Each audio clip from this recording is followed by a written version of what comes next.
ফুল আল্লাহ তাআলার একটি অপূর্ব নিয়ামত এবং সৃষ্টির নিদর্শন। এটি আল্লাহর কুদরত, সৌন্দর্যবোধ এবং সৃষ্টির গভীরতাকে প্রকাশ করে। কুরআন এবং হাদিসেও আল্লাহর সৃষ্টির নিদর্শন সম্পর্কে আলোচনা করা হয়েছে, যা আমাদের তার প্রতি কৃতজ্ঞ হতে উৎসাহিত করে। ফুলের কিছু গুরুত্বপূর্ণ দিক: ১. সৌন্দর্য ও প্রশান্তি। ফুলের রং ও গন্ধ মানুষের মনকে প্রশান্ত করে এবং পরিবেশকে সৌন্দর্যমণ্ডিত করে তোলে। এটি আল্লাহর সৃষ্টির নিখুঁততার পরিচায়ক। ২. বিভিন্ন প্রয়োজন পূরণ। ফুল থেকে খাদ্য, সুগন্ধি, ঔষধ এবং নানা প্রাকৃতিক উপাদান তৈরি হয়। ৩. আল্লাহর নিদর্শন।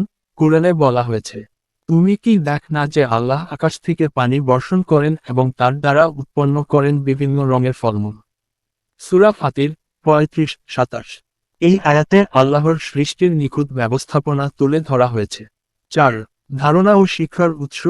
ফুল আমাদের শিখায় যে ধৈর্য, সময় এবং যত্নের মাধ্যমে সুন্দর কিছু অর্জন করা সম্ভব।